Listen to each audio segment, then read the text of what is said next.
que dê alguma pausa, que explique algum ponto da aula de hoje. A aula passada eu gravei e incluí o vídeo lá, foi feriado, né? E adicionei lá no Moodle. O Moodle tá incompleto, né? A questão do módulo 1. E hoje a gente inicia o conteúdo do módulo 2, né? Que é a organização dos dados quantitativos. Na última aula a gente falou para vocês que os dados que são coletados no campo, eles são divididos em dois grandes grupos, né? Os valores quantitativos, que são numéricos, e os valores qualitativos, que seriam os não numéricos. E hoje a gente vai falar sobre a apresentação desses dados que são coletados no campo. A gente falou também sobre alguns elementos importantes que provavelmente eu vou até que vocês consigam fortalecer bem isso dentro da cabeça de vocês. É importante que vocês reconheçam isso e saibam isso de uma maneira natural e que isso fique de uma maneira já introgredida na cabeça de vocês sobre o conceito do que é fator, tratamento, variável, né, e repetição. E hoje eu vou continuar de novo, né, batendo nessa mesma tecla, falando sobre fator e tratamento, né, então, que geralmente existe uma confusão sobre o significado. Na última aula eu usei exemplos, né, para poder tentar representar o que é um fator e o que é um tratamento, né? E esses tratamentos nada mais são, né, dentro de uma proposta, né, de uma hipótese em que você quer descobrir, em que você quer investigar. Esses tratamentos eles têm uma amplitude normalmente que ele é conduzida pelo experimentador, pelo agrônomo, pelas atividades que são realizadas no campo. Vamos pensar agora um período de colheita e vocês podem dividir os talhões de plantio em quadrantes, e esses quadrantes têm um tamanho de 10 metros quadrados, e nesses talhões, né, nesses quadrantes, dos talhões, né, vocês podem utilizar um insumo diferenciado, diferentes tipos de insumos, podem usar dosagens daquilo que é utilizado para o plantio, daquilo que a planta requer para o seu desenvolvimento, que eu dei o exemplo na última aula como sendo fertilizantes, dosagens de fertilizantes. Então, a dosagem, única e exclusivamente a dosagem de 10 quilos por hectare, 15 quilos por hectare, 20 quilos por hectare, essa dosagem, cada dosagem é um tratamento. Tratamento 1, tratamento 2 e o tratamento 3, que representa, né, uma amplitude. Então, ele vai da menor dosagem para maior dosagem. E eu não posso esquecer da dosagem zero. E essa dosagem zero ela tem um nome específico, que é a testemunha ou controle negativo. Então, o tratamento 1 poderia ser a testemunha. Então, sem aplicação de nada, né, do meu fator. Meu fator é dosagens de um fertilizante. Então, da mesma forma, vocês poderiam colocar com concentrações que você quer dar para um animal de arraçoamento, né, de alimento, de quantidade de alimento, e ver a quantidade de alimento que você fornece para os animais e a resposta desses animais em produção de ovos, produção de leite, produção de carne, elevação do peso. E aí, à medida que você utiliza, né, para mensurar, né, mensurar esse tratamento, a gente chama de variável, né? Então, essas variáveis, elas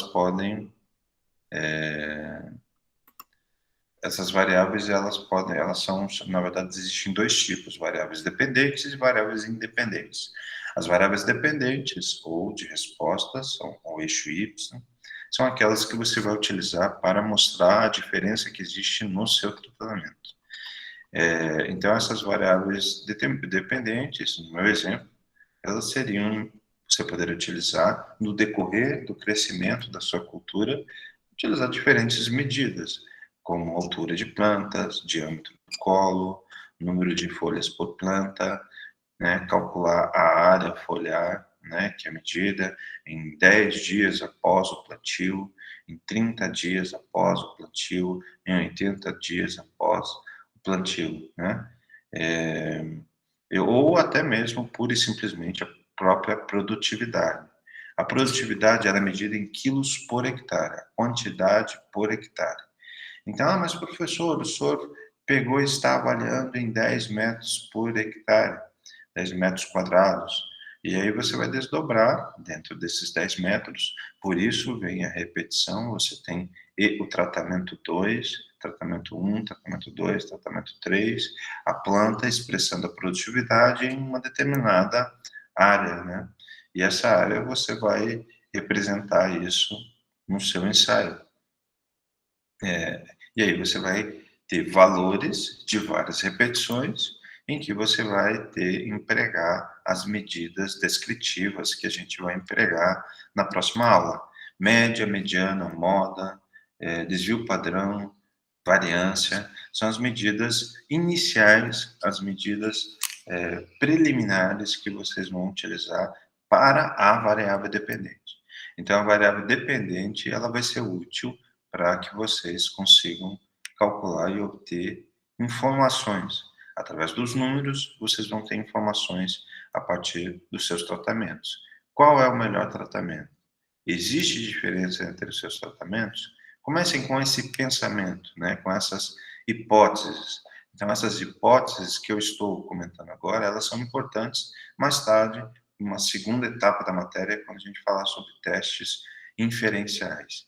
Testes inferenciais, eles também estão relacionados a testes de hipótese, hipótese dos seus tratamentos. Os seus tratamentos, eles são iguais, eles se referem à hipótese de nulidade, o H0, ou hipótese de a hipótese alternativa, né, que seriam, existe diferença nos meus tratamentos, né, que são representados por um fator. E por que o professor está falando sobre um fator, né, sobre o conceito de fazê-los entender, compreender o que é um fator, o que é o tratamento, o que é uma variável dependente ou resposta, e a importância da repetição, para que vocês possam entender que num ensaio, né, num experimento, em estatística experimental, vocês vão ter lá uma parte da aula, da matéria, que vai falar sobre experimentos fatoriais. Fatoriais significa em que mais de um fator você vai avaliar. Por exemplo, então você tem nessa área experimental, que você tem as dosagens de um fertilizante químico, e aí você é o fator 1. Fator 1, dosagem de um fertilizante químico. E o fator 2 seriam dosagens de um fertilizante orgânico, por exemplo. Você pode conjugar. Será que é importante eu colocar adubação orgânica na assimilação de nutrientes químicos? Então, eu vou colocar lá 3 dosagens de uma adubação orgânica. E eu posso conjugar e avaliar, porque eu vou ter as minhas testemunhas, e através das minhas testemunhas eu posso depois fazer a avaliação. Então, eu vou ter 2 fatores. Fator dosagens de um adubo químico e o fator 2, dosagens de um adubo orgânico. Então, por isso que é importante vocês entenderem essa questão do conceito do que é o fator, né? O que é o fator, o que é o tratamento, o que é a variável dependente. E, né, vou fazer mais uma adição, né? Esses tratamentos, né, o tratamento 1, 2, 3, 4, que eu chamo de fator, ele também é chamado de variável independente, tá? Os tratamentos, tratamento 1, 2 e 3, é chamado de variável independente. E aí, esses tratamentos, eles são repetidos. E essas repetições, elas são dependentes do número, né, da variação, né, e da média e do desvio padrão. A média e o desvio padrão, eles auxiliam, existe uma técnica de cálculo que permite vocês chegarem a esse valor de tratamentos, né, de distribuição desses, de repetição, desculpa. Chegar ao número de repetições, ele tem a ver com médias, né, média com essas medidas de média e desvio padrão. Você sabe que os experimentos, né, qualquer experimento, ele tem uma diferença, né? Quando você não tem informações exatas do seu experimento, você diz, né, a respeito de um ensaio. Um ensaio é como se fosse um teste preliminar para você realizar um experimento. Por que você faz ensaios? Para que você não gaste insumos, para que você não gaste tempo para avaliar. Então, às vezes, você faz mini experimentos, é como se fosse um teste preliminar em que você avalia o quão é variável o seu ambiente para que você possa depois calcular número de repetições de um experimento completo, né? Em que você define tratamentos, em que você define os seus controles positivos, controles negativos, e você pode definir as suas repetições, tá? Ensaios servem para isso, para você fazer ajustes com relação aos seus tratamentos, fazer ajustes com relação ao número de repetições.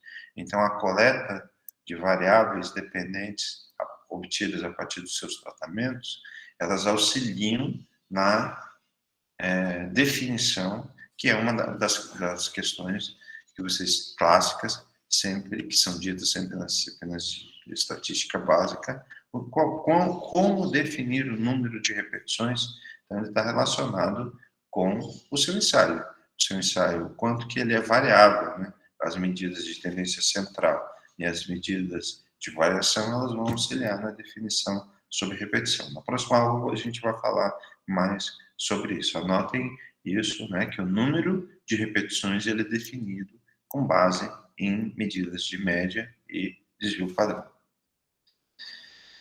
Então, agora o tema da aula de hoje, né? Então, as tabelas e figuras, na verdade, né, que são apresentados, os dados são apresentados no campo, eles, né, a gente falou na última aula que a representação de tabelas e gráficos, né, tabelas e figuras, e as figuras, uma delas são gráficos, podemos ter fluxogramas, podemos ter esquemas, podemos ter fotos, podemos ter desenhos, todos esses desenhos, infográficos, gráficos, né, eles são chamados de figuras. Então, existe, às vezes, alguma confusão, especificamente no que diz respeito a tabelas, né, do ponto de vista científico. Então, todos os artigos científicos, eles estão padronizados sobre o que é quadro, o que é tabela, né? Algumas revistas, elas permitem quadros, algumas revistas, elas exigem que você inclua tabelas na apresentação dos seus dados, né? O tema da aula de hoje é sobre a apresentação desses dados. E essa apresentação científica, ela requer essas tabelas. A grande maioria dos artigos científicos, vocês vão encontrar a exigência da apresentação dos dados na forma de tabela. E durante a análise dos dados e na forma de vocês organizá-los, né? Então, vocês têm o que a gente chama de dados brutos. Então, vocês têm as suas repetições, uma quantidade muito grande de dados são gerados, e eles precisam serem organizados na forma de tabelas, e existem algumas opções que são obtidas ou na forma de tabelas ou na forma de gráficos. E aí uma das questões que vocês poderiam me colocar, professor, qual a minha tomada de decisão? Eu sempre devo apresentar os meus dados brutos dos meus experimentos na forma de tabelas ou na forma de figuras ou na forma de gráficos. Então, eu sempre recomendo iniciar, né? Vocês têm os dados brutos, a partir desses dados brutos, vocês vão observar, vocês vão calcular médias e desvios, né? Médias, modas, desvios, padrões, fazer dados de frequência, que seriam dados calculados a partir desses dados brutos, que seriam os parâmetros que eu ensinei para vocês na última aula. Parâmetros são medidas obtidas a partir daquilo que é observado no campo. As tabelas e esses gráficos, eles inicialmente, eu sempre recomendo primeiro apresentar na forma de tabela e, a partir dessas tabelas, migrar para a confecção de gráficos. E aí existem os tipos de gráficos que são utilizados para os seus dados, fica mais fácil de vocês entenderem.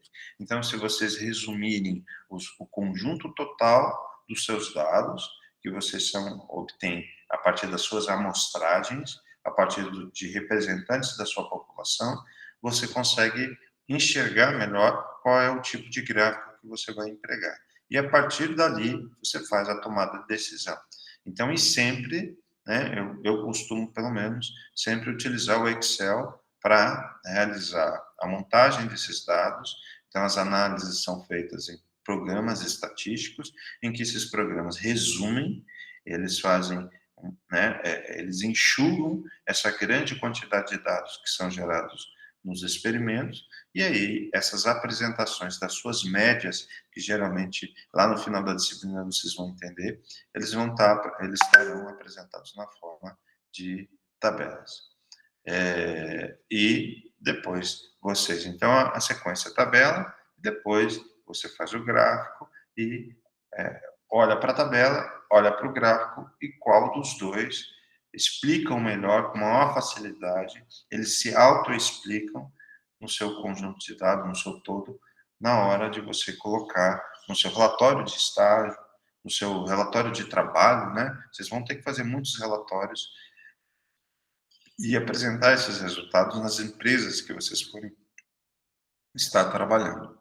E então eu sempre recomendo isso. E desde já, professor, eu não sei usar Excel. Então já começa a aprender. A gente vai falar algumas coisas, né? A partir disso, a gente vai fazer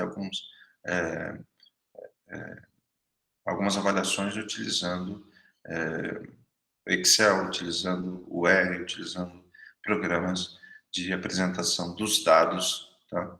Que é o tema de hoje. Então, os artigos científicos, eles são um catálogo para modelos de apresentação dos dados.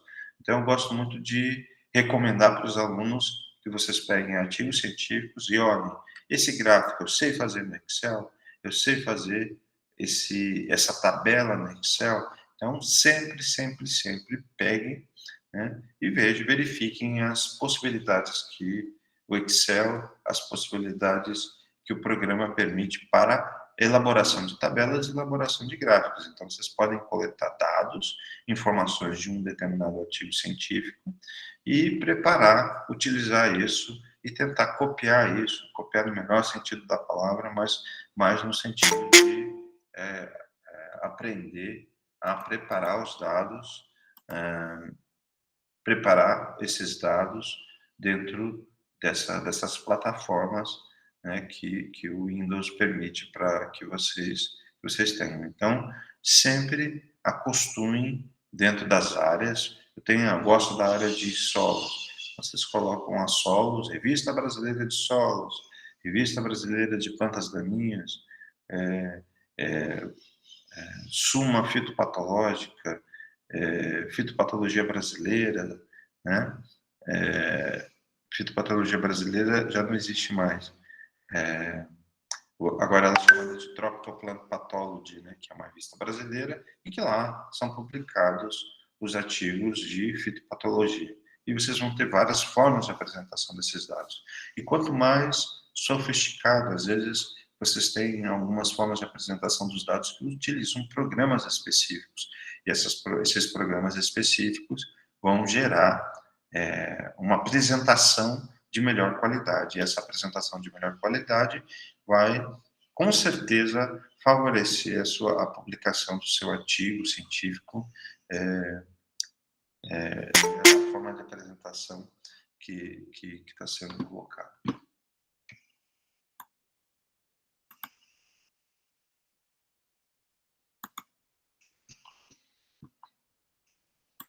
O uso de medidas de tendência central e de dispersão são as formas de vocês resumirem esses dados. Resumirem, então gravem bem isso, tá? Então, essas medidas de tendência central e as medidas de dispersão são as medidas que geralmente vocês utilizam para representar os seus dados na forma de tabelas ou na forma de gráficos, né? E lembrando que esses gráficos, o título dele, na verdade, o gráfico é um tipo de figura, né? Então, gravem bem isso. Você vai chamar foto ou gráfico como sendo a mesma coisa numa apresentação de dados. Então, nos artigos científicos, não deve ser apresentadas tabelas, os valores das repetições, né?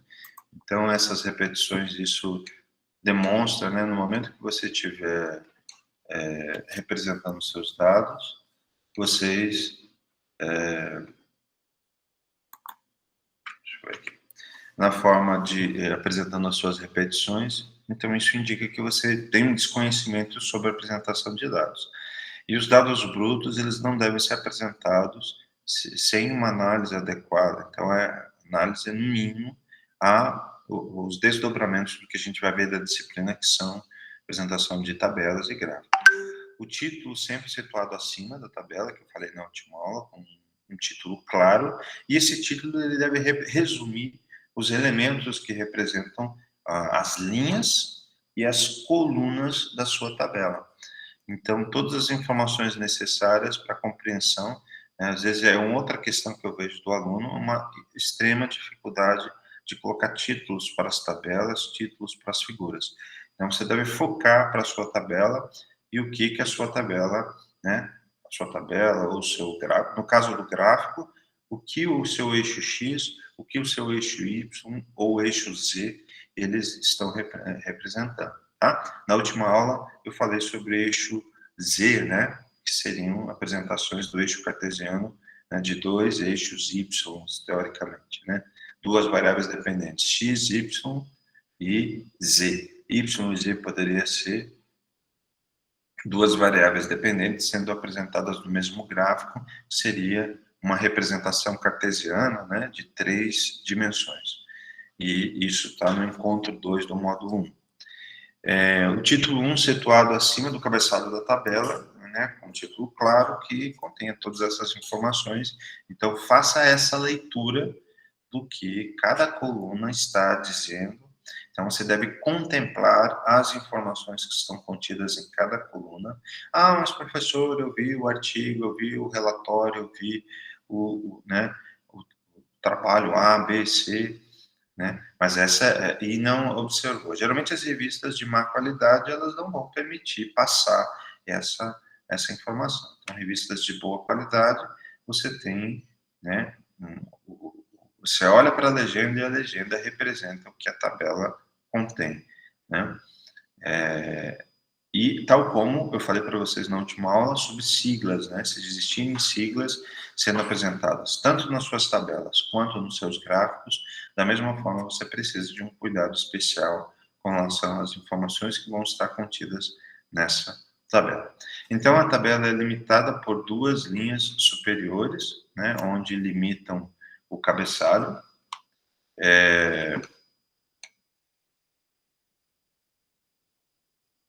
Aqui para mim não está aparecendo. Então, duas linhas que representam o cabeçalho e depois uma linha no rodapé, que seriam a apresentação desses dados. As abreviaturas e símbolos, eles devem sempre serem explicados. Aqui eu coloquei no rodapé, né? Ou também vocês podem colocar, né, no título, né, da sua tabela, no título da sua figura. Lembrando que o título de figura vai aonde? Em cima ou embaixo da sua imagem?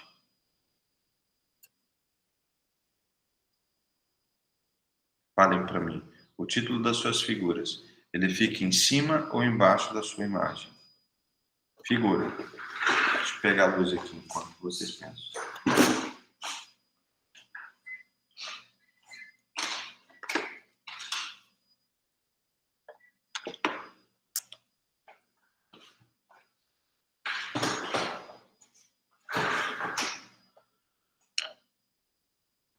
Meninos. Figuras, a legenda das figuras fica em cima da imagem ou abaixo da imagem? Escrevam aí Vocês estão tímidos ainda, né?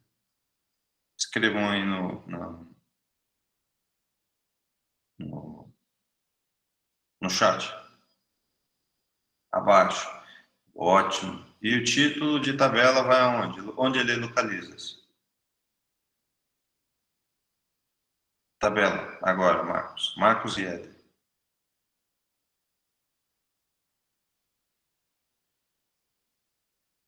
Em cima. E eu posso ter linha vertical em tabela? Sim ou não?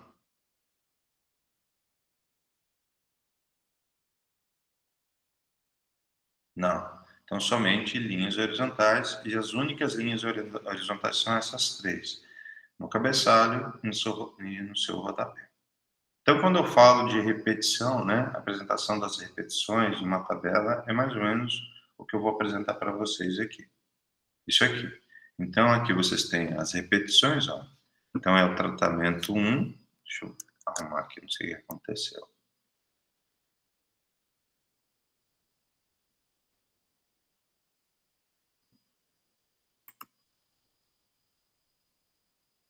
Aí. Aqui, agora apareceu. Então, quando falo de apresentação, as duas linhas em cima, com relação à apresentação como tabela, tudo bem. Mas a apresentação das suas repetições, se você tem uma quantidade muito grande de repetições, então isso não é recomendado. Então, aqui, na verdade, seriam os seus tratamentos, né? O X, na verdade, é essa coluna aqui, né? Então, ó, é a representação do seu tratamento. Então, você vai fazer uma média, né? Então, aquilo que eu falei na última aula sobre os seus tratamentos, você deseja que o tratamento 1, as médias, né? Os valores, eles sejam próximos dentro do tratamento, mas que eles sejam diferentes. Ó, o tratamento 3, ó, ele tem 60, 50, 50, né? Então, existe que dentro do tratamento, os valores da variável dependente sejam homogêneos, né? E heterogêneos entre os tratamentos. Homogêneos dentro de um, dentro de dois, dentro de três, dentro de quatro, né? E heterogêneos comparando o número 1 com o número 2, o número 3, né? Cada tratamento ele seja diferente um do outro. Geralmente o número 1, tratamento 1 é representado pela testemunha, ou o número 6 é representado pela testemunha ou pelo controle positivo ou controle negativo. Lembrando que o controle positivo é aquele controle que você já sabe que vai dar certo, é o melhor controle do seu ensaio. E o controle negativo é aquele que não vai receber o seu tratamento, em que você não vai colocar o seu componente que você está avaliando, a dosagem, né? A dosagem zero, geralmente é o controle negativo, ok? Tá? Então é importante que vocês pensem bastante sobre isso, principalmente nas questões que eu vou colocar depois que terminar a aula de hoje, nesse, nesse, Pode falar, Alisson, José. O tratamento positivo, ele já foi testado em alguma situação que deu certo, e aí eu vou testar em outra situação, seria isso? Você vai colocar ele junto com os outros para, como se fosse um componente para endossar os seus tratamentos. Daí você vai fazer. Será se a dosagem maior ela vai dar mais resposta em produtividade? Será que a dosagem maior de um ativo potássico vai fazer com que meu fruto seja mais açucarado? Ele tem maior tamanho, né? Você pode medir o graus Brix de um fruto com, né, colocando, fazendo uma adubação potássica. E aí você pode colocar essas dosagens. Então, os ensaios, eles são feitos para você ter, às vezes, algumas ideias preliminares, e às vezes, nessas ideias preliminares, ou até mesmo com... São duas situações. Ou você tem a informação na prática e inclui o controle positivo, tá? Você falou tratamento, que é a mesma coisa. Não, é o controle positivo, na verdade. O controle positivo, você inclui por uma experiência prática sua, que a gente chama, que você coleta isso por um ensaio preliminar, ou você por estudo, tá? Ou você olha em artigos científicos, ou você olha aquilo que outras pessoas fizeram, né? Que na prática, às vezes, na agricultura, olha, né, vê o que procedimentos que são realizados por outras fazendas e você inclui e testa para realizar a sua avaliação. Tá? Uhum. Beleza? Mais alguma dúvida?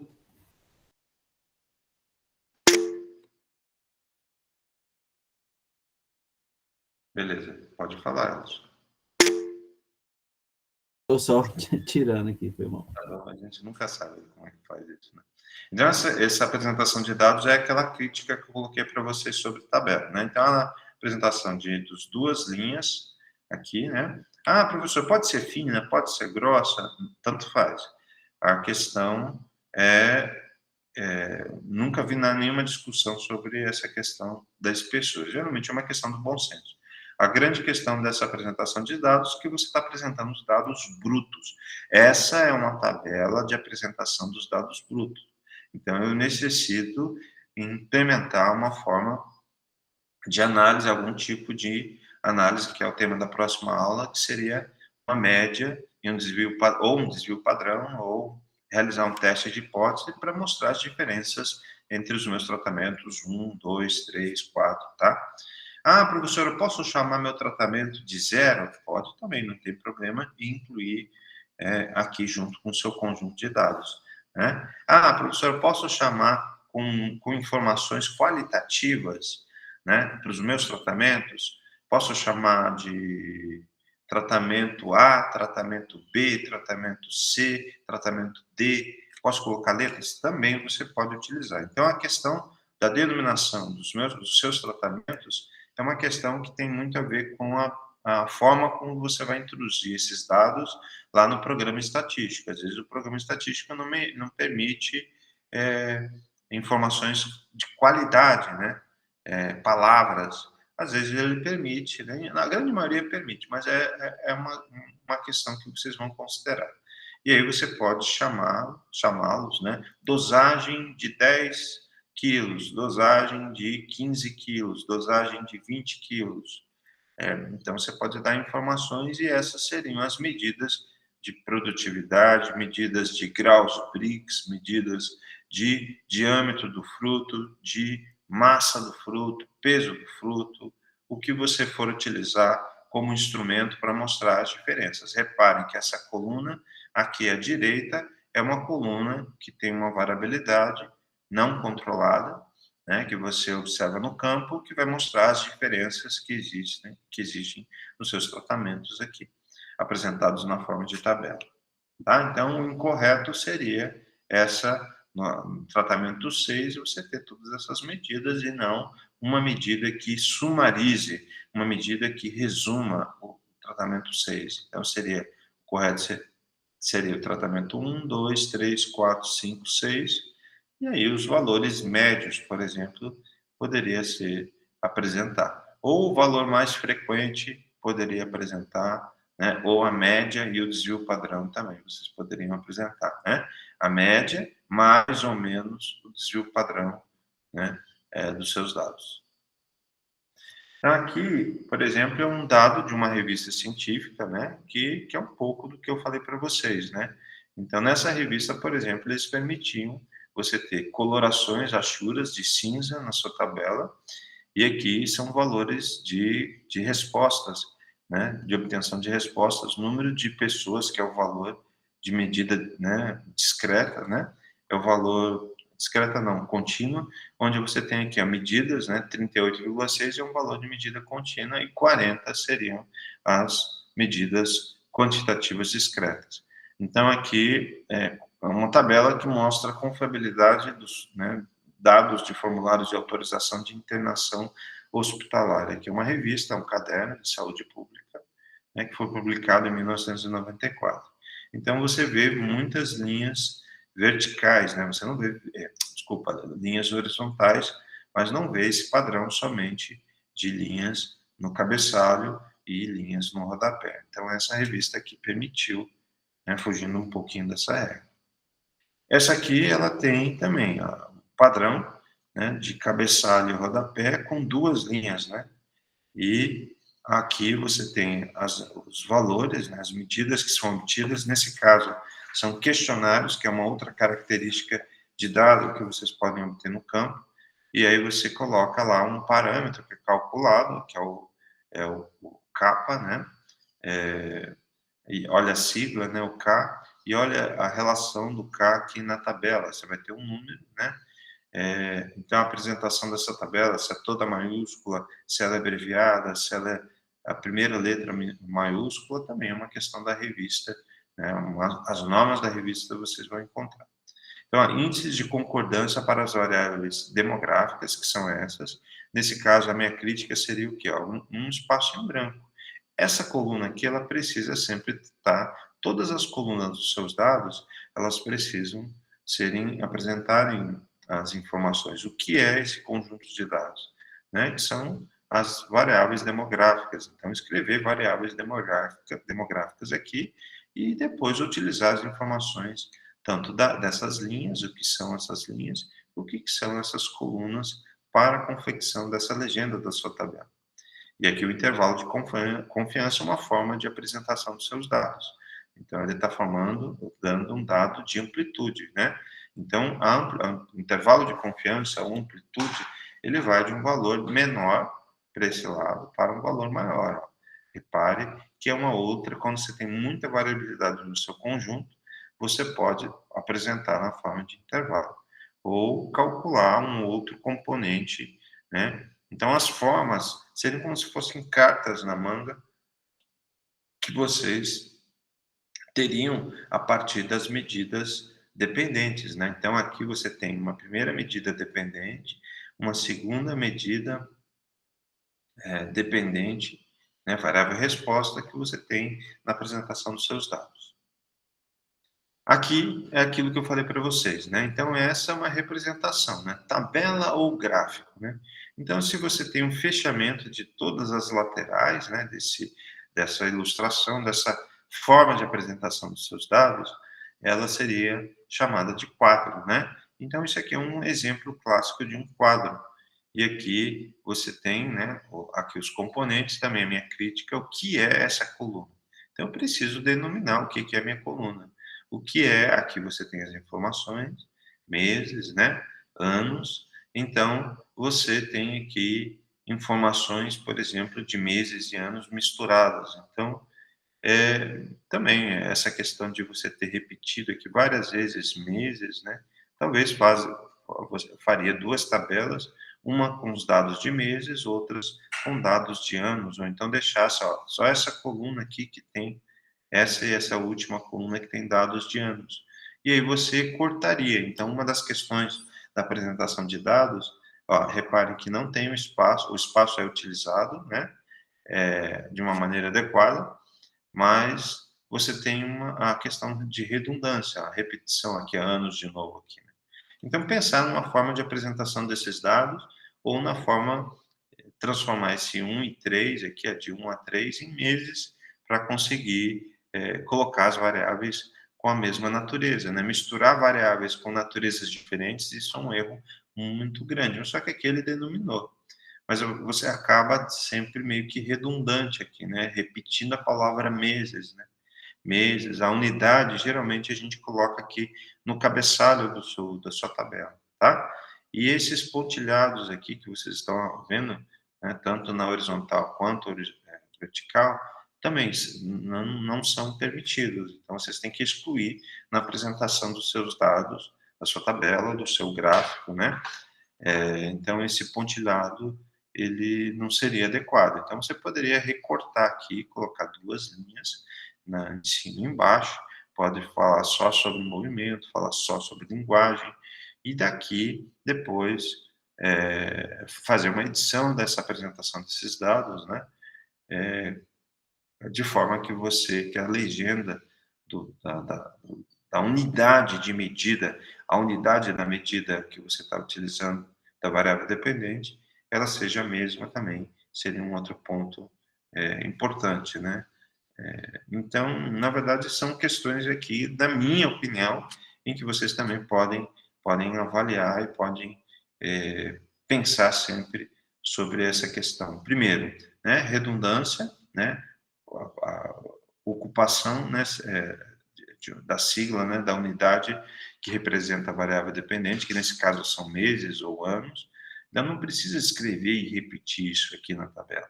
Então, você pode colocar isso ou aqui na legenda, né, da tabela 1, idade de Down, e colocar lá entre parênteses anos, ou aqui mesmo na tabela média, entre parênteses meses, entre parênteses anos. E aí você vai tornar ela mais enxuta, menos carregada de informação.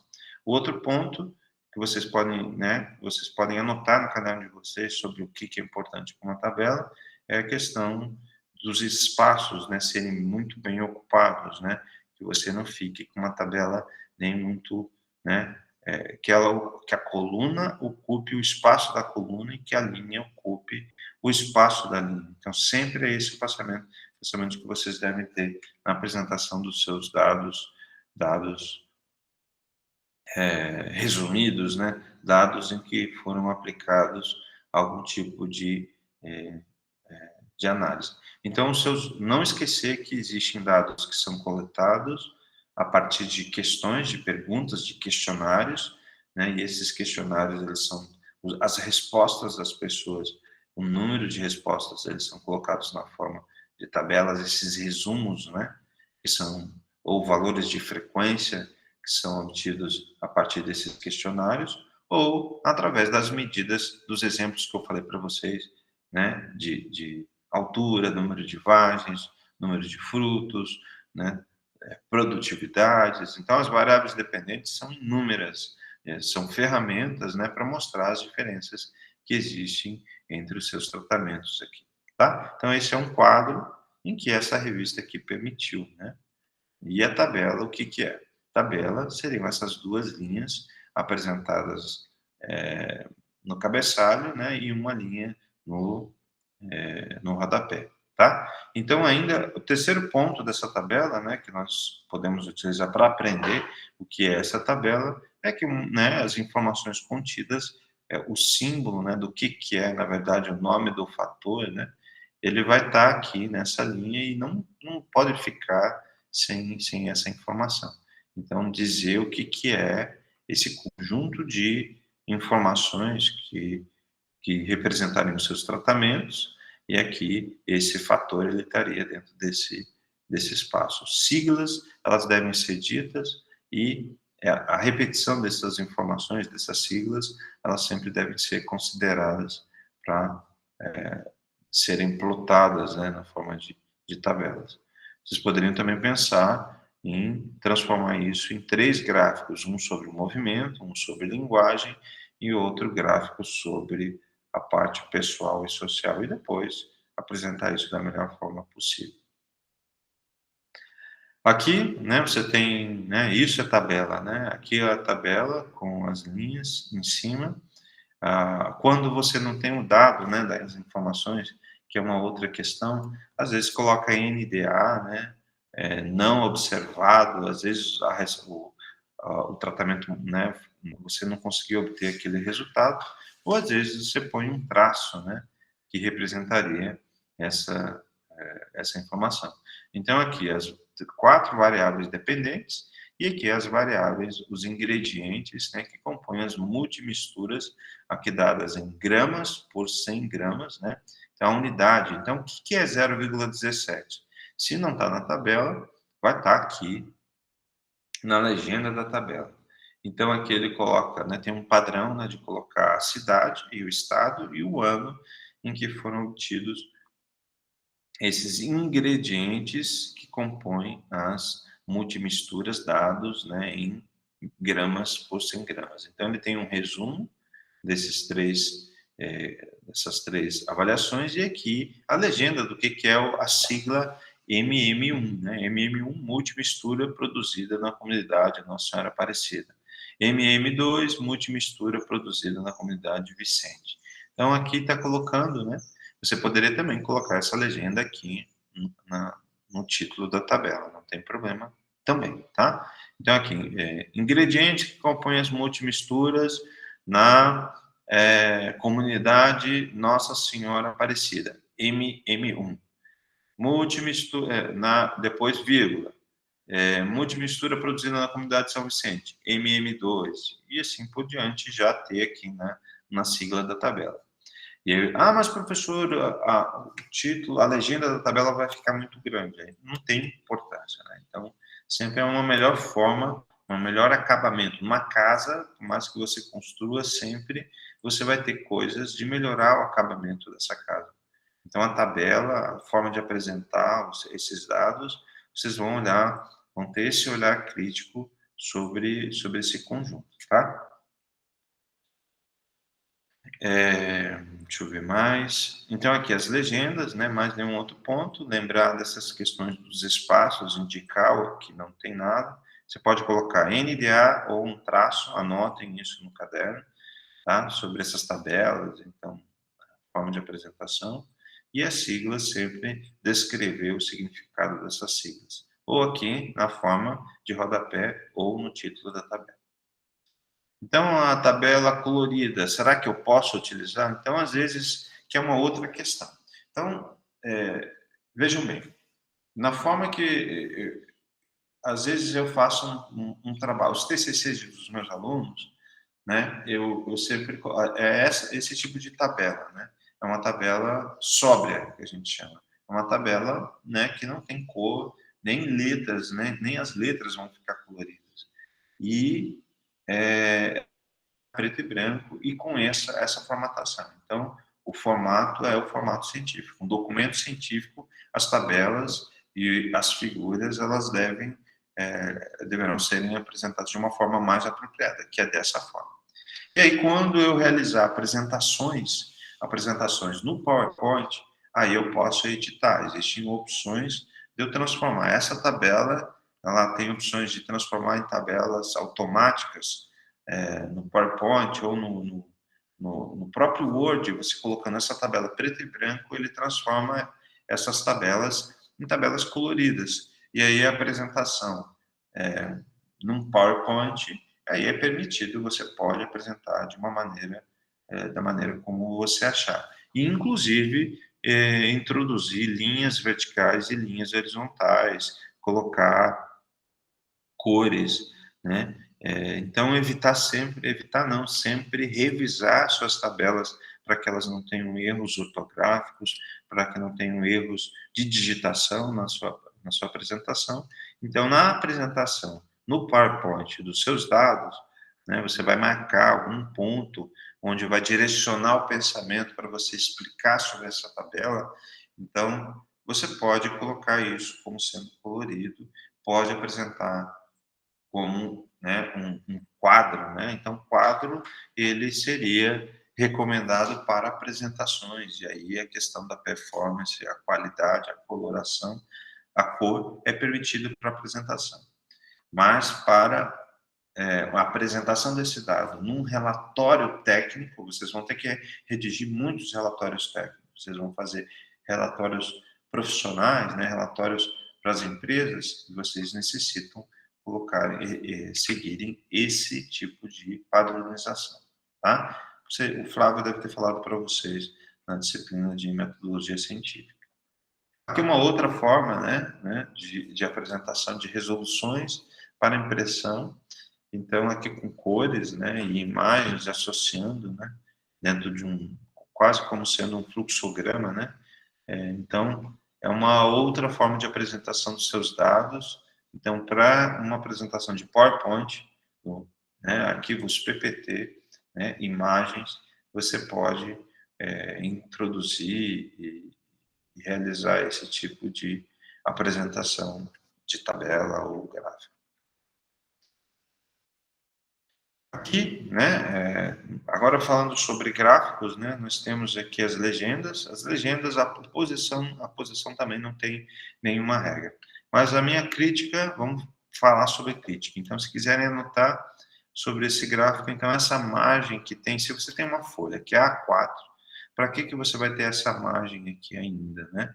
Então, a média que está sendo apresentado é a variável dependente, e aqui o x é a variável independente. Então, cada indivíduo, né, aqui nós temos 3 grupos de indivíduos em que você avaliou a média, né, a média do serviço, né, e a variação, eu não sei o significado do turno, enfim.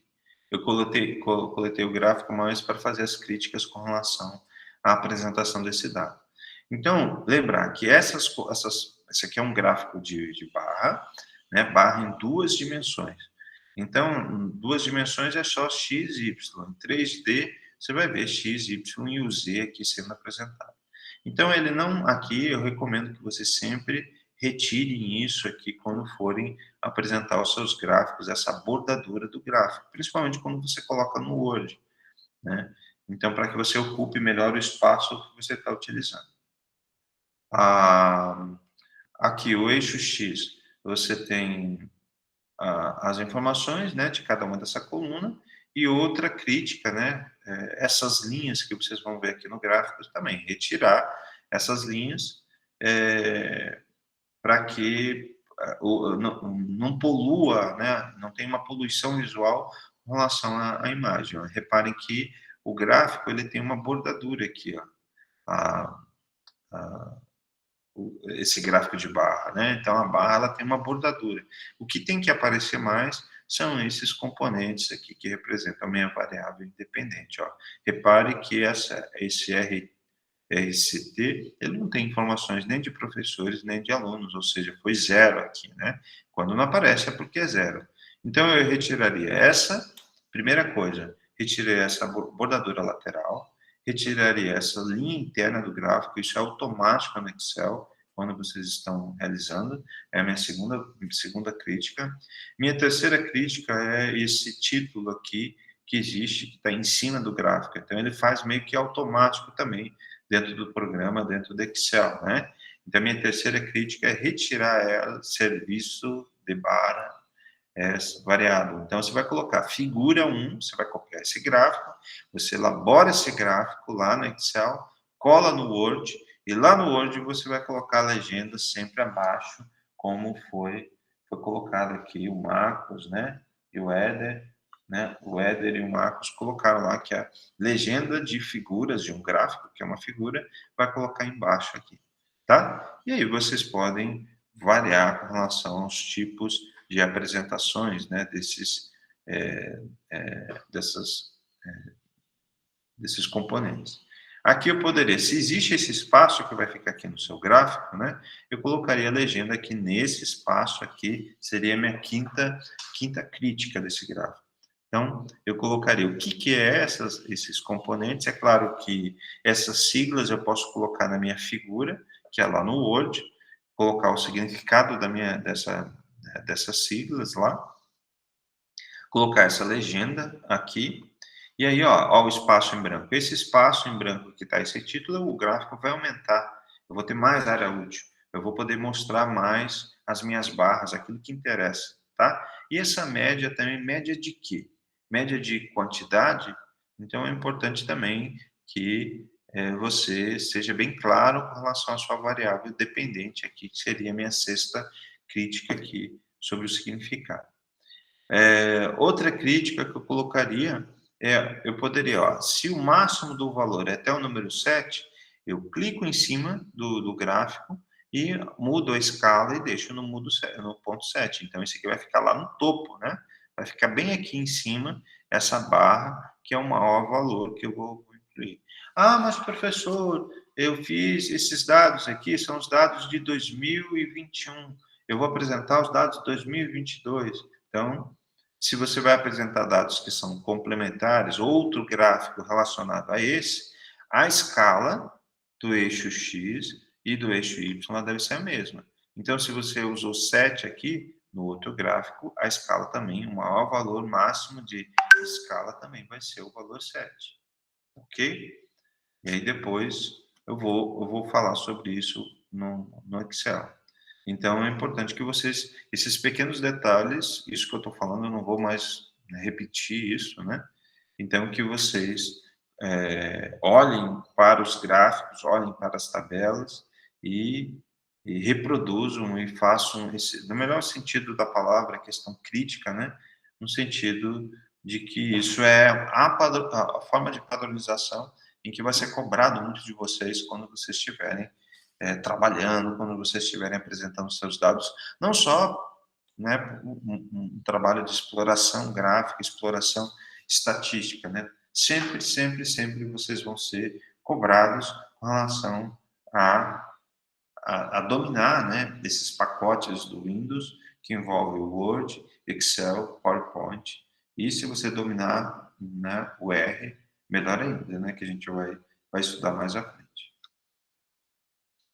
Os gráficos 3D, né, então aqui ele não dá muita ênfase, né, bem pequenininho, mas mostra aqui como se fosse, como tendo uma visão de perspectiva, tá? Os gráficos 3D, eles mostram a perspectiva. Então, aqui você tem o eixo X, o eixo Y e aqui o eixo Z.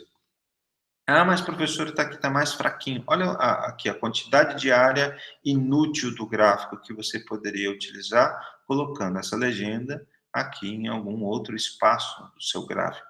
Então, vamos lá, né, com relação, seguindo o mesmo procedimento operacional que a gente viu no gráfico anterior. Primeiro, né, toda vez que for apresentar, né, deixar esse gráfico sempre centralizado, tiraria essa legenda da bordadura, né, do seu gráfico. A primeira operação, a segunda, tiraria essas linhas, né, verticais, né. Então, às vezes você pode puxar isso com uma linha para obter o dado, né. Eu sei que a função dele é para que você consiga visualizar o número, né, que são números com muitas, né, casas decimais. Então, às vezes, você pode fazer com que os dados apareçam, os rótulos dos seus gráficos apareçam no topo, né, da sua barra. Então, esse é um gráfico 3D. Então, eu, particularmente, não considero muito profissional, né, quando tem linhas, né, laterais, linhas internas dentro do gráfico, e essa má ocupação desse espaço útil. Lembrem, cada barra desse gráfico é ela que deve aparecer mais do que as outras informações pertinentes. Então, esses são os protagonistas. E aqui outra crítica para esse gráfico, né, minha quarta crítica, seria a legenda do eixo Y, legenda, é claro, que aparece aqui, julho, né, até 2004, então eu colocaria anos, isso é importante sempre, né, como uma forma de apresentação, transferência dessa legenda aqui, e aí você ia poder ocupar melhor esse espaço da área gráfica, né. Então, um gráfico é igual eu falo os trabalhos de alunos de fotografias, às vezes tem que fotografar algo, tanto macroscopicamente como microscopicamente, é um trabalho de muito cuidado, que você precisa, não pode estar ansioso. É importante por quê? Porque a ansiedade faz com que você não consiga enxergar detalhes. Então, detalhes que envolvem essa questão mais artística, essa questão mais de apresentação, uma coisa que você precisa estar muito calmo para apresentar esses dados. Fazer uma tabela é muito mais fácil, por isso que eu recomendo para vocês. Então, primeiro façam tabelas e depois façam gráficos, e esses gráficos, as estratégias para a elaboração desses gráficos, elas precisam serem dominadas dentro dos pacotes que vocês têm nos computadores de vocês, para isso, tá? Professor, mas eu não tenho computador, eu nunca vou aprender, etc, etc, etc. Enfim, isso é uma questão de processos de escolha, né? Então, você está fazendo um curso superior em que, às vezes, muitas vezes, vocês estão no segundo período, vocês vão ter muitas coisas que vão colocar, ao mesmo tempo, esses pacotes, Word, Excel, PowerPoint, para que vocês dominem, usem isso como instrumento para chegar a um determinado objetivo.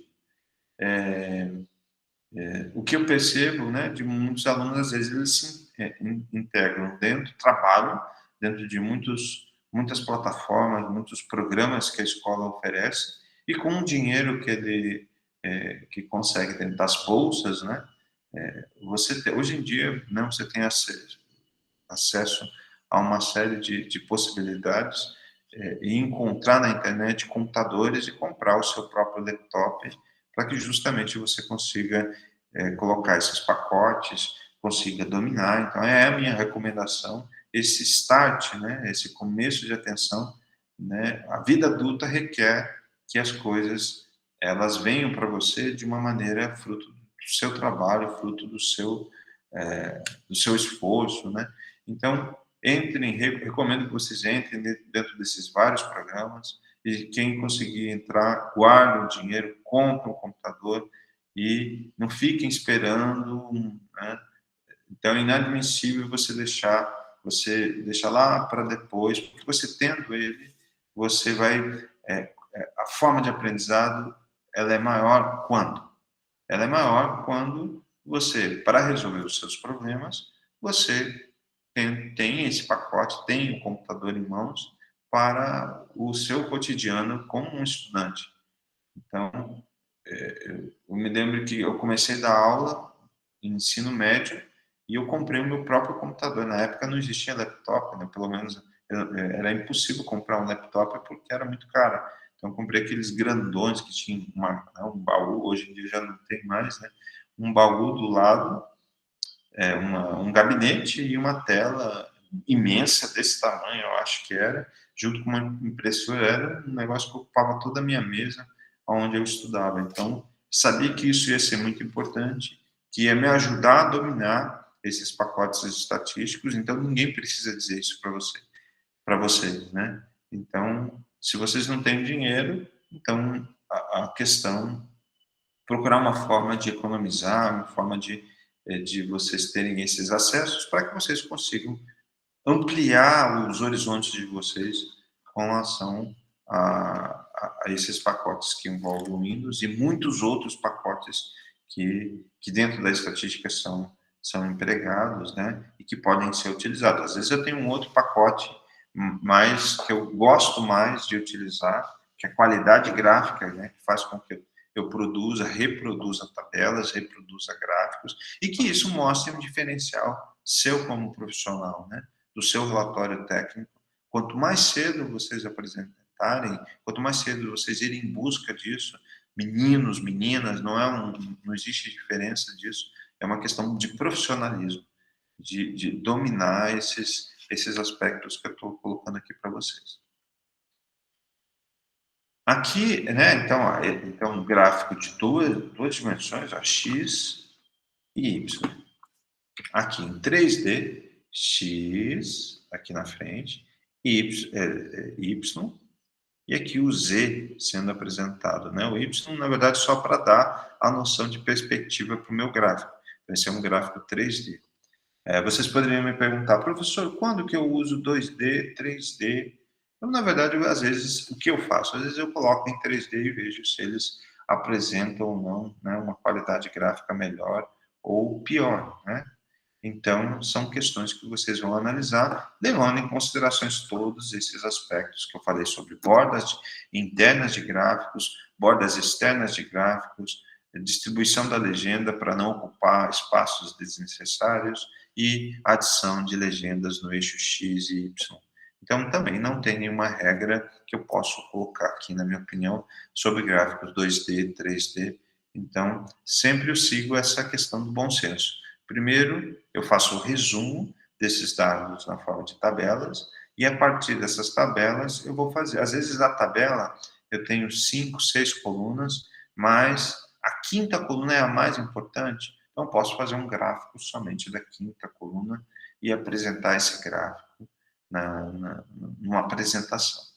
Ah, mas professor, o senhor vai estar repetindo os dados. Então, para uma apresentação, eu posso até repetir, porque às vezes eu quero dar ênfase para a coluna 5, mas por um dado, né, por um texto científico, um relatório, então eu não posso repetir, eu posso, o mesmo dado na forma de tabela e o mesmo dado na forma de uma figura, que é um gráfico, eu não posso repetir. Num relatório técnico, vocês não podem repetir. Ah, mas eu tenho pena, professor. Eu entendo vocês. Eu já vivi isso. Às vezes o gráfico, a tabela ficou tão boa, deu tanto trabalho para fazer a tabela, e às vezes o gráfico ficou tão bom, então vocês têm que fazer uma decisão. Ou apaga a tabela, ou apaga a figura. Não pode apresentar o mesmo dado na forma de tabela e na forma de gráfico. Então, primeiro faz a tabela, né? Eu sempre faço isso, né? Então, até o fim, prepara várias tabelas e depois, ao final, você pode apresentar na forma de um gráfico, fazer essa tomada de decisão. E aí, desses gráficos, vocês utilizarem as variações de barras, 2 dimensões, né? Ou 3 dimensões, como a gente está colocando aqui para vocês, levando em consideração esses aspectos, tá? Então, isso é muito importante, tá? Então, depois revisem essa aula de hoje e durante os exercícios que forem, né, que a gente está atrasado, mas eu vou colocar lá para vocês realizarem a partir dessa. Aqui, agora eu tenho um outro tipo de gráfico, né? Então, também, em que eu tenho um gráfico que é de 2 dimensões, tá? Um gráfico de duas informações, 2 variáveis dependentes, né? Esse azul seria uma variável dependente, esse vermelho seria outra variável dependente, em que eu tenho 2 eixos y nesse caso. Não tenho z, né? Porque o z ele daria uma noção de perspectiva, de 3 dimensões. Mas é um gráfico que a gente chama de barra e linha. Então, aqui, olha que interessante, né? Um gráfico levando em consideração as precipitações, que são ditas em milímetros, né? Dadas em milímetros. Então, provavelmente aqui, na legenda, tem que colocar a unidade, né, da precipitação, e aqui a temperatura, esse temperatura, né? Não sei o que é, deve ser, né, de alguma revista, né? Ou deve ter algum tipo de significado. Então, abreviações vão estar contidas aqui na legenda sobre esse gráfico, a minha crítica. Então, é um gráfico também que é um grau de dificuldade um pouquinho maior. Você pode colocar, às vezes você marca os dados e às vezes ele apresenta os 2 dados na forma de tabela e bate o botão direito e transforma o segundo conjunto de dados como sendo de linha. Então, esse aqui é um gráfico de barra e linha. Então, dados que têm a ver, né, que são complementares a fevereiro, março, abril, maio. Então, dados sequenciais, dados que têm ligação. Então, no eixo X, a variável independente, quando eles são relacionados entre si, aí eu utilizo um gráfico de linha. Ah, mas professor, aqui a precipitação também poderia ser de linha? Também poderia ser 2 gráficos de linha. Então, na verdade, aqui ele está querendo colocar que nas temperaturas mais baixas, né, nas temperaturas aqui, né, na verdade, temperaturas, daí você vai olhar para cá, né? Para o lado esquerdo do gráfico, né? Então, o gráfico de barra, a precipitação, desculpe. A precipitação está aqui, né, em milímetros. Então, ele vai dar um valor de 100 milímetros nas precipitações. No mês de julho, a precipitação é de 100, a temperatura ele vai aqui na faixa de 20 a 25. Então, você tem temperaturas mais baixas aqui em novembro, né? Ó, temperaturas mais baixas. Então, o gráfico vermelho ele vai se relacionar à temperatura. Ó, tá falando isso. É uma forma de você não. Você viu que o professor já confundiu para onde olhar? Então, o gráfico vermelho, eu vou olhar para essa coluna esquerda, a unidade, e o gráfico aqui, as imagens, né, essas barras azuis, eu vou olhar aqui para a precipitação. Então, ó, repare que aqui ele colocou a unidade de temperatura, é uma crítica, e aqui não colocou. Então, colocaria em milímetros, que é milímetros d'água, que é a forma de avaliação da precipitação. Então, são as variáveis dependentes que são mensuradas e são colocadas. Você poderia colocar, fazer né, com hortaliças, né, fazer um monitoramento, né, períodos do ano, né, avaliar a precipitação em temperatura ou temperatura e avaliar a produtividade, né, relacionar aspectos do ambiente numa coluna e numa outra coluna a produtividade. Tá? Né, e vice-versa. Aqui, como nesse gráfico você tem temperatura e precipitação, temperatura à direita, né, e precipitação à esquerda, poderia também mudar, tanto faz. Isso também é uma relação que você vai considerar. Aqui vocês estão vendo que tem linhas, né, linhas horizontais, né, paralelas. Também, né, eu tiraria essas linhas horizontais a título de poluir o seu gráfico, né? Então, tiraria também essa bordadura da minha legenda, a legenda do meu gráfico, eu veria uma posição maior de posicionamento, né? Eu arrastaria, né, abriria essa caixinha e colocaria lá precipitação e do lado dele aqui temperatura, né? De forma que sempre o olhar vai estar para dentro dessas barras, né? E para essas linhas desse gráfico, tá? Então, quando eu utilizo o gráfico, mais uma outra lição, né? Quando eu utilizo gráficos de barra, quando eu utilizo gráficos de linha. Os gráficos de barra, eles são aqui, né? São recomendados quando os indivíduos aqui, esse indivíduo junho, esse indivíduo aqui, esse dado julho, não são relacionados. Você sabe que junho e julho é uma sequência, então eles são relacionados. Então, não seria o melhor gráfico, mas aqui, mais para você saber o pico e correlacionar, como são dois gráficos, né? Dois gráficos num só, então, para justamente você meio que fazer uma imagem, um espelho, e um complementar as informações, as conclusões do outro.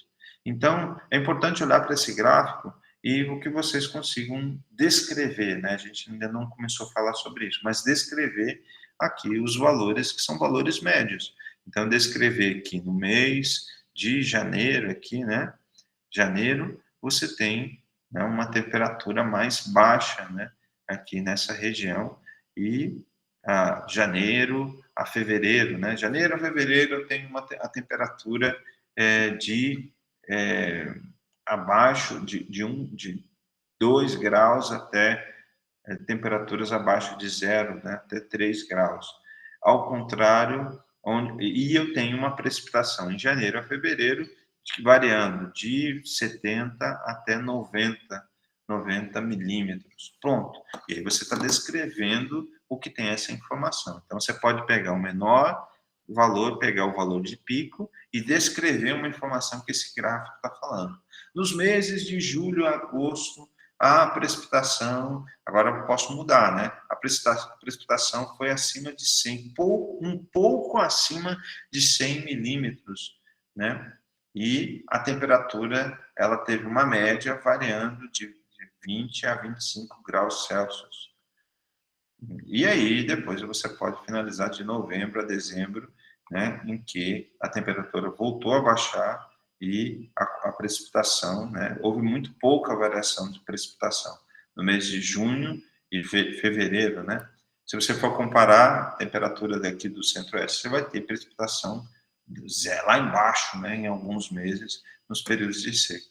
Então, são formas de vocês apresentarem os seus dados e interpretarem isso textualmente. Então, lembre, essas tabelas, esses gráficos, eles servem para vocês dissecarem, tirarem todas as informações que estão presentes nessa forma de apresentação. É para isso que serve. Você vai escrever, você vai descrever um texto a partir das informações. Ah, mas como que eu descrevo, professor? Só tem uma dica? Minha dica sempre é em cima do maior e do menor valor, e a partir dali o que essas informações estão sendo ditas. Então, entendem, se a funcionalidade de uma tabela, a funcionalidade de um gráfico, ela é para que eu descreva textualmente o que ele está dizendo, então entenderam a importância de eu sempre colocar uma nomenclatura para os eixos Y, uma nomenclatura para o eixo X. O que é o eixo X? Eu não preciso adivinhar, eu não posso adivinhar. A figura por si só, ela deve ser dita. Eu vou dar uns dados para vocês e vou solicitar que vocês elaborem gráficos, elaborem tabelas e façam essa tomada de decisão desses dados. Quando vai ser tabelas, quando vão ser gráficos. Quando, né, vão fazer o gráfico e quando eu pedir para fazer gráfico, qual tipo de gráfico que vocês vão utilizar. Nesse caso aqui, é uma representação gráfica de linha, né, e uma representação na forma de tabela. Alguma dúvida? Professor, o senhor estava falando aí a respeito do gráfico em barras, né? Os dados são relacionados. No caso de linhas, assim, qual que seria, assim, alguma coisa para relacionar com isso. Dados, anotem no caderno aí. Dados relacionados, o eixo X, a variável independente. Quando ela é relacionada entre si, você pode colocar gráfico de linha. É o recomendado. Então, dosagem A, dosagem B, dosagem C. Você aumenta 10, 20, 30. Não é relacionado? Não tem uma relação. Quando eu falo dado relacionado, eu estou me referindo que tem um valor crescente do meu dado. Aqui são meses do ano, né? Aí eu faço o gráfico de linhas. Esse seria o recomendado. Eu entendo aqui a representação desse gráfico, né? Por exemplo, esse segundo aqui, que está na forma de barra, eles não são independentes entre si. Quando eles forem independentes, por exemplo, eu tenho lá fungicida A da empresa Singenta, fungicida da empresa Monsanto, fungicida da empresa Bayer. São empresas diferentes. Eles não são relacionados. É o portfólio para controle de uma determinada doença. Então, eu tenho a empresa A, empresa B, empresa C. E aqui eu vou ter a severidade da doença. Qual dessas recomendações, desses portfólios, desses produtos que eles têm, que controla mais a severidade da mancha-alvo da soja? Então, nesse caso, eu vou fazer um gráfico de barra, porque são independentes entre si.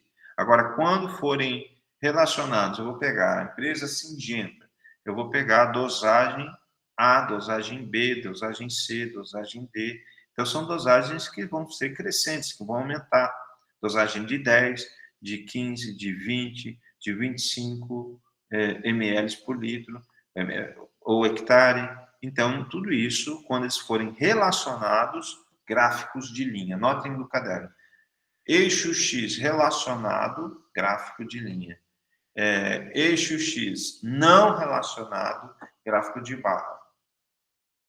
É a recomendação. Tá bom? Ok, obrigado. Aqui é um outro tipo, é um gráfico de barra, também é um histograma que a gente chama, mas é um gráfico de barra, em que, na verdade, esse aqui é médias do comprimento e largura de um determinado, né, organismo. Não tem legenda, mas na legenda ela vai complementar todas essas informações. Então, eu poderia, aqui está dentro do gráfico, então eu tiraria essas linhas que estão aqui presentes e deixaria só o gráfico aqui presente, né? Ou, tá vendo como tem uma ocupação, o gráfico ele não tem não tem dados dessas amplitudes, às vezes eu posso deixar esse conjunto, eu posso eliminar essa amplitude, já que ela não tem essas medidas, posso apagar de 0,19 e colocar só das medidas que aparecem, né? Então, eu posso editar o meu gráfico.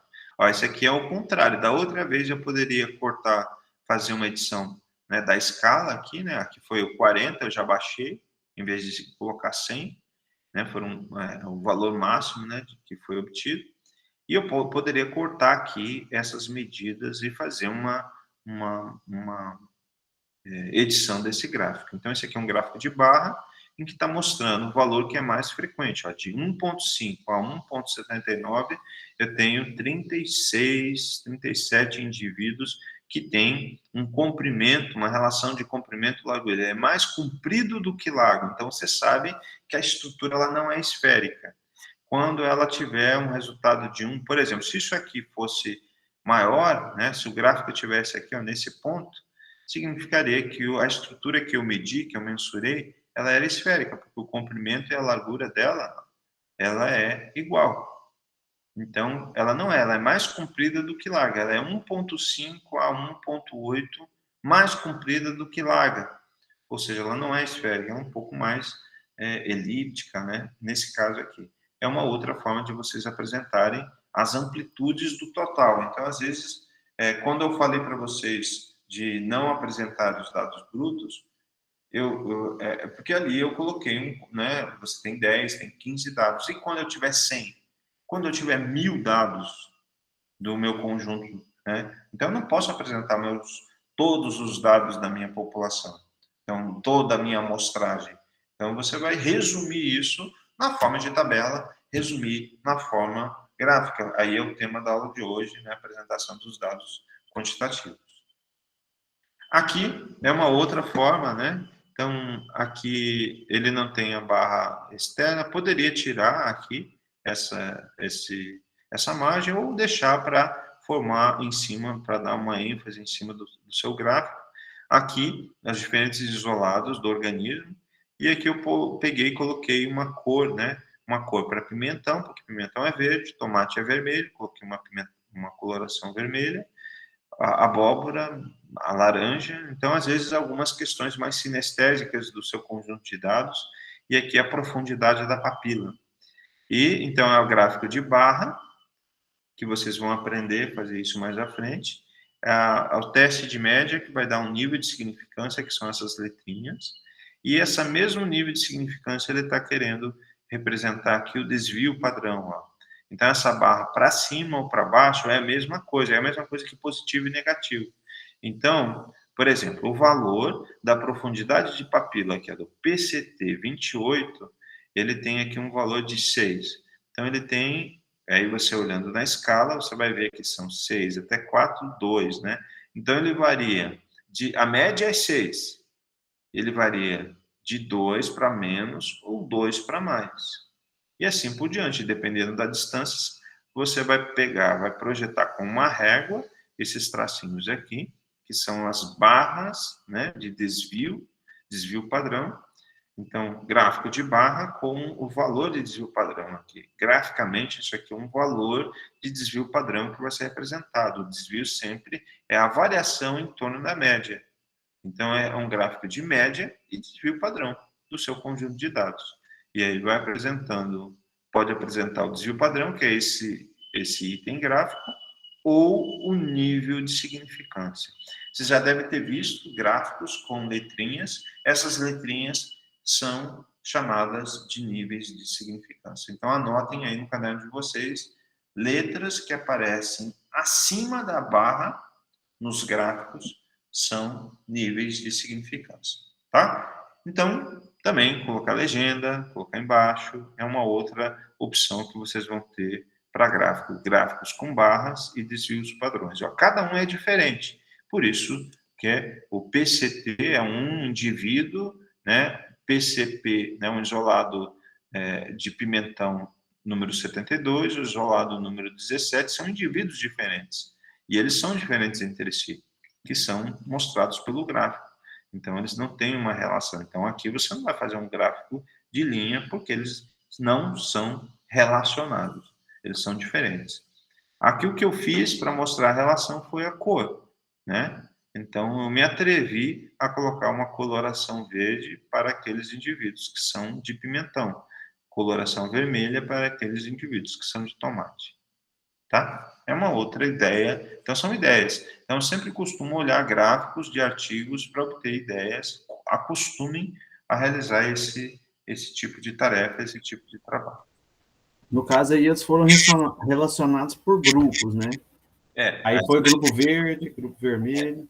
Porque daí para eu fazer esse gráfico, eu preciso organizar na ordem, no meu Excel. Então, primeiro eu botei o valor do PCT 72, 19, né?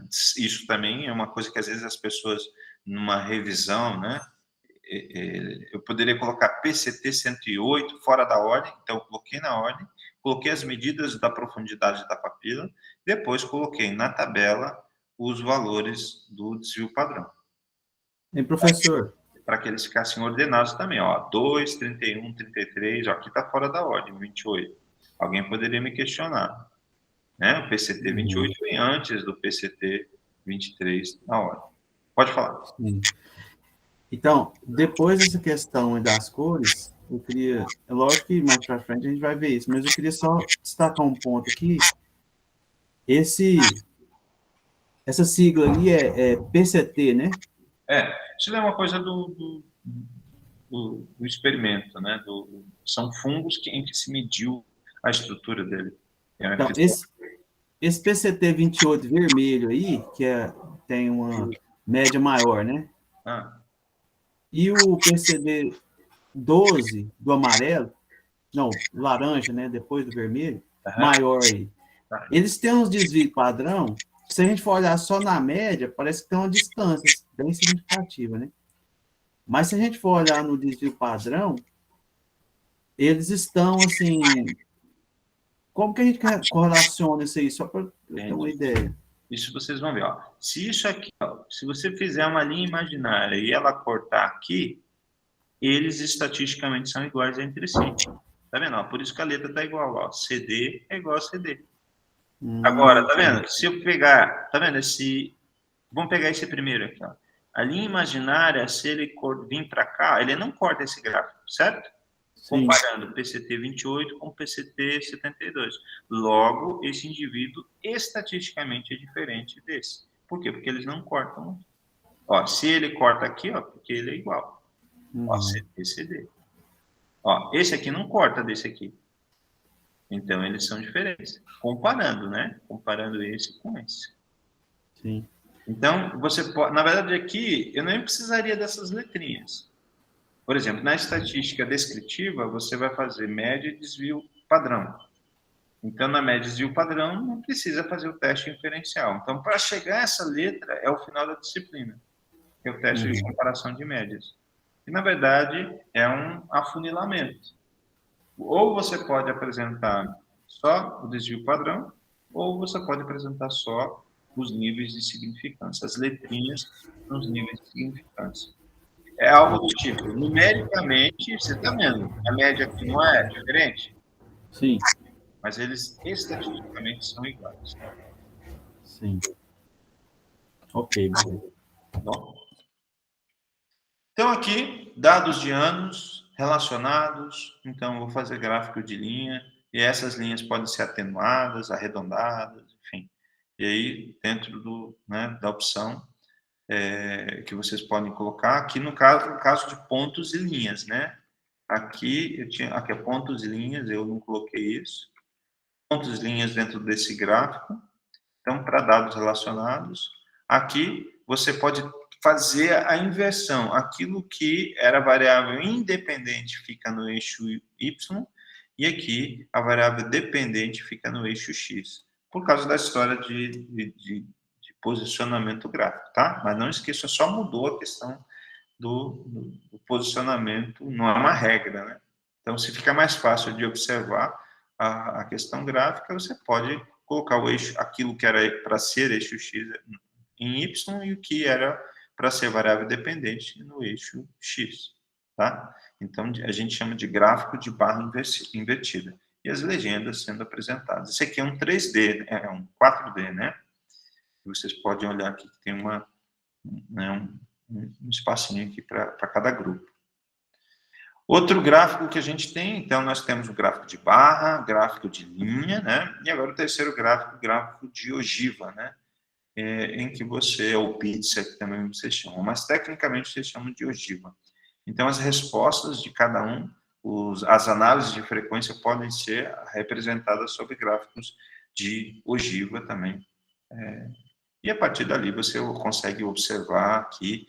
Então, eu olhei para esse gráfico, vocês têm que olhar agora, uma das grandes questões que eu vejo, e os professores colocam isso em algumas questões de prova, os alunos têm muita dificuldade de olhar para essa imagem e descrever o que essa imagem está dizendo. Então, uma imagem gráfica de uma tabela ou de um gráfico é uma forma de representar informações.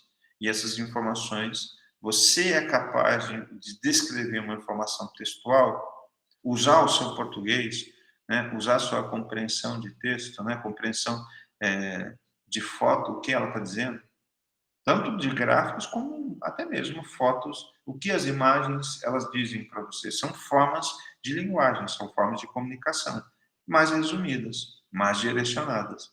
Então, falar textualmente é um outro ponto que vocês vão encontrar sempre nos seus relatórios técnicos de trabalho, ou nos seus TCCs, nos seus trabalhos que vocês vão ter que fazer, a boa e velha interpretação de texto, né?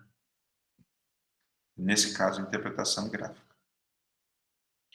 Aqui um outro tipo, né, de ogiva, em que você tem, né, uma discriminação maior da parcela menor, né, o nível de concordância variável do procedimento realizado de impacto os valores de reembolso, uma outra forma de representação.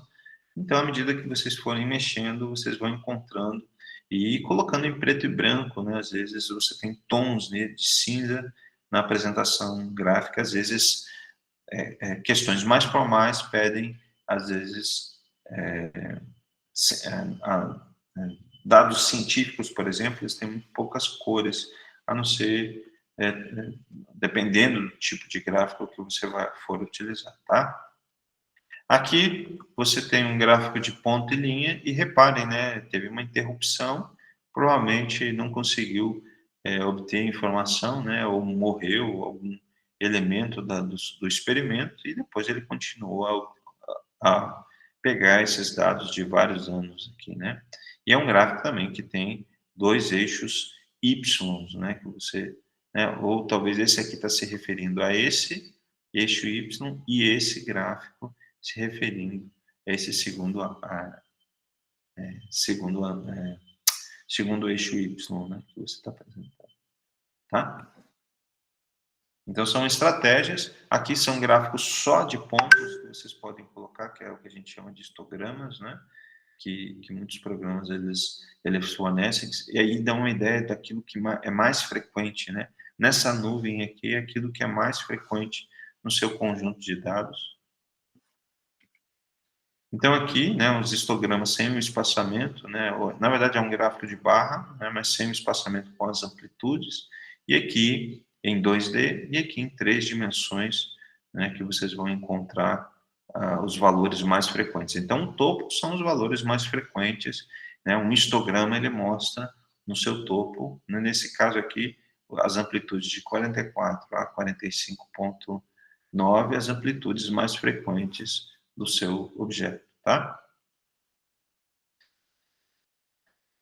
Então, para a gente poder finalizar, nós temos esses dois conjuntos de dados que mostram os dados de 25 pessoas, a quantidade de albumina, né, no plasma sanguíneo, onde, nesses dados, se vocês somarem aqui, né, vocês têm 5, né, na linha, 5 na coluna, 5 na linha, 5 valores, 6 valores na 5 valores na linha, vocês vão ter o tamanho da amostra, que é N, né? Então, N igual, geralmente ele representa N minúsculo quando é da amostra e N maiúsculo quando é da população, né? Quando toda a população é avaliada. Então, todos os indivíduos mediu em grama por 100 ml a quantidade de albumina no plasma sanguíneo. Então, os valores, eles variam de indivíduo para indivíduo. Em alguns indivíduos, eles têm valores iguais, com amplitudes de variação de 4,5, né, que é o menor valor que tem. Ó. Então, o menor valor, que é 4,5, e o maior valor, que é 5,5. Então, já imaginou aqui, eu estou fazendo a olho, né, vendo quem é o menor, quem é o maior. Mas se você tem 1000 dados, como que você vai conseguir fazer isso a olho, né? Então, existem programas que também indicam quem é o maior, quem é o menor. No próprio Excel indica quem essas amplitudes, né, que vocês vão ter de variação dentro da minha população. Assim como a minha própria população, eu posso fragmentar aleatoriamente e dividir em grupos, né, ou cada grupo tem algumas informações preliminares. E nessas informações, né, preliminares, vocês vão ter algumas distribuições, dados que a gente chama dados de frequência, tá? Iniciando, na verdade, a primeira etapa de medidas de descrição dos seus dados. Então, eu peguei esses conjuntos de dados, coloquei numa tabela, e aquilo que repetia, tá vendo? 5.1, ele repete 2 vezes. 5.1, ele apareceu, 4.5 aparece uma vez. E o 5.1 apareceu lá 5 vezes, tá? Então, aqui eu tenho todas as minhas medidas, aqui eu contei quantas vezes apareceram o 4, né? Cada uma das medidas ordenadas, né? De 4.5 até 5.5. Então, eu vou iniciar o que a gente chama de uma análise de frequência. Então, 4.5, eu tenho um valor do que a gente chama de frequência absoluta simples, que é quantas vezes nesse meu conjunto de dados esse valor apareceu. Ele apareceu uma vez. 4.6 eu peguei e adicionei, né? E ele não apareceu nenhum valor. Então, já que a minha amplitude, né, eu tinha colocado aqui para vocês, minha amplitude é de 4.5 a 5.5, Então, eu peguei e construí essa ordem crescente, de 4,5 a 5,5. Então, eu contei, eu tenho 1, tenho 2, tenho 1, tenho 3. Aqui aparecendo 5,1 foi o valor que mais apareceu, né? E aqui o 1 foi o valor com, né, 5,5 apareceu uma vez, tá? Então, meu N, veja bem, ó, marquem bem isso, o tamanho da amostra é 25. Então, eu tenho aqui o meu total, a minha frequência absoluta é essa primeira coluna. Então, como eu obtenho esse valor, eu posso obter ao olho, contando, olhando para os valores, eu coloquei poucos dados de propósito, ou vocês podem calcular automaticamente, utilizando o próprio Excel, utilizando programas que podem calcular a frequência absoluta simples. A frequência absoluta simples, vocês entenderam o que é? Sim ou não?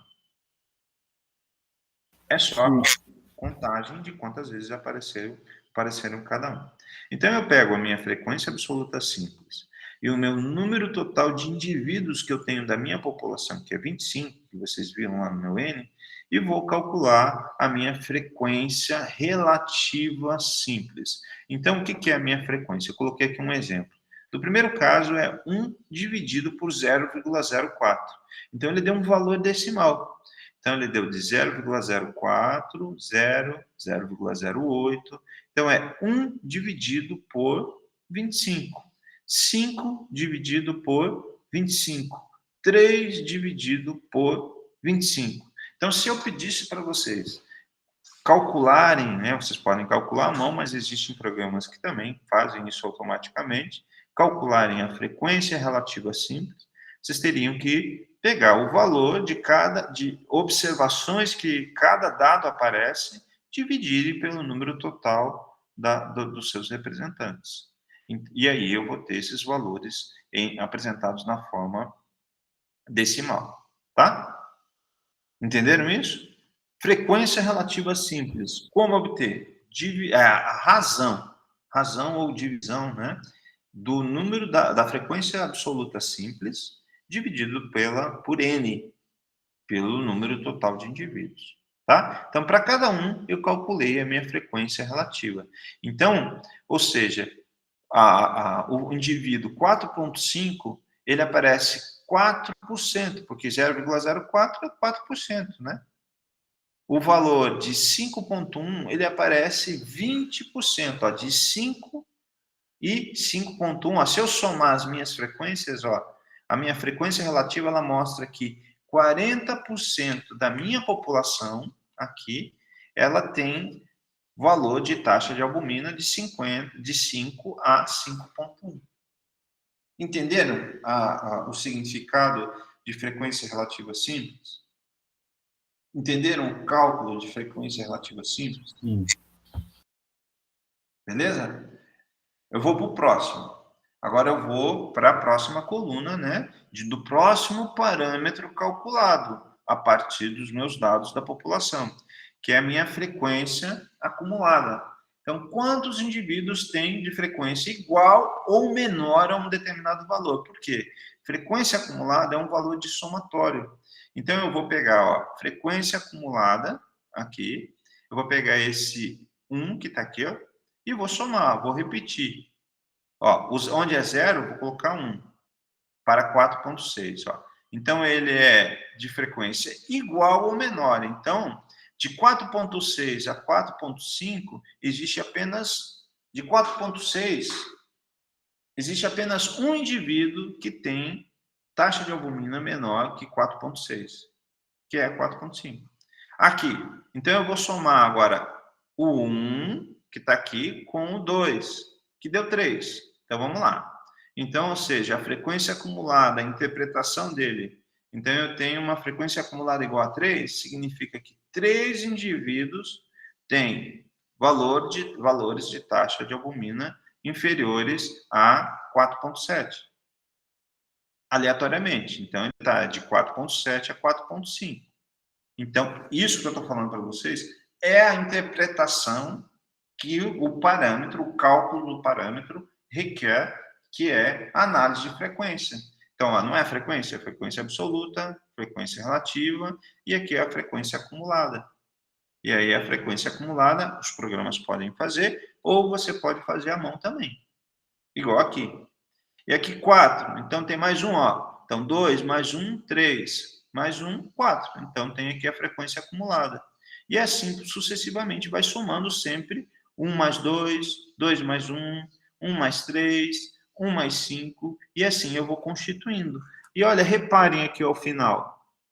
Vai dar exatamente o total da sua, sempre a frequência acumulada, o último valor de 5,5 vai dar o N, que é o 25. Vamos interpretar aqui, ó. Então, quando eu falo que a frequência, agora vamos olhar só essa coluna aqui de frequência acumulada, que é igual a 12. Se a frequência acumulada é igual a 12, então o que é a frequência acumulada mesmo? É quantos indivíduos têm frequência igual ou menor a um determinado valor. Ó, 12, 5. Então, quantos indivíduos têm frequência igual a 5 ou menor a esse valor de 5 de taxa de albumina? Então, eu tenho 12 indivíduos que têm igual a 5 ou menor que 5, porque o valor está em ordem crescente. Beleza? Vou fazer um segundo exemplo. No caso os valores que estão em 5 e os valores que estão para trás de 5, soma tudo. Sim. Ou seja, menor que 5. Porque aqui o 12 não é... A frequência acumulada de 5 é quanto? É 12. Ou seja, o que significa? Que 12 indivíduos têm taxa de albumina de 5 gramas por ml. 12 indivíduos ou de igual a 5 ou inferior a 5, menor. Ó, tá escrito aqui, ó, menor a 5. Ok. Beleza? Vamos pegar esse segundo exemplo aqui, ó, 24. Então, 24 indivíduos têm taxa de albumina igual a 5,4 ou menor a 5,4. Esse é o valor de frequência acumulada. Tá ok? Então, e aí fica fácil, né? Então, eu vou entenderam como eu obtenho a frequência acumulada? Já está acabando a aula, tá? Como calcular a frequência acumulada? Então, eu vou somando a frequência absoluta, cada indivíduo, e vou colocando. Somo 1 com 0 é 1. 1 mais 0, 1. 0 mais 2, 3. 2 mais 1, 4. 1 mais 3, 7. E assim eu vou obtendo os meus valores. E aí fica fácil. Se vocês entenderem o que é frequência relativa, simples, a frequência relativa acumulada é fácil. É só eu pegar 1 dividido por 25, 0,4. Ou seja, 68, vamos pegar esse dado aqui de frequência relativa acumulada, né? Antes disso, 0,68. Vocês entenderam como que eu obtenho esse valor de 0,68, 0,12? É só eu dividir os valores de frequência acumulada dividido por N. É a mesma coisa que eu fiz aqui. Os valores decimais são divididos pelo N, pelo 25. Então, o 0,48 é 12 dividido por 25, vai dar um valor de 48. Que, se eu for falar isso para um dado biológico, 48% da minha população tem valores de taxa de albumina igual a 5 ou menor que 5.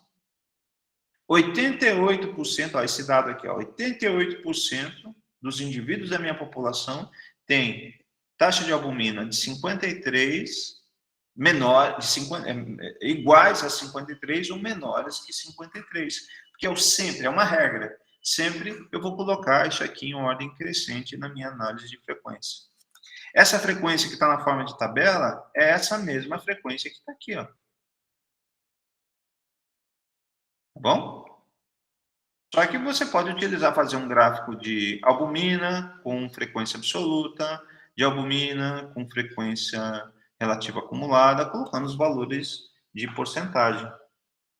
Ah, professor, eu poderia multiplicar esse 0,04 por 100 para ter um valor, ao invés de ter um valor decimal, ter um valor de porcentagem? Pode também. Posso ter uma frequência relativa simples, ao invés de ter um valor decimal, ter um valor de porcentagem? Pode, não tem problema também. Alguns gráficos, alguns programas, eles fazem isso, tá? Então, as distribuições de frequência explicam para vocês frequência absoluta simples, expliquei para vocês hoje como obter a frequência relativa simples, como obter a frequência acumulada, e aqui como obter a frequência relativa acumulada, né? Dividido por 25. Alguém tem alguma dúvida sobre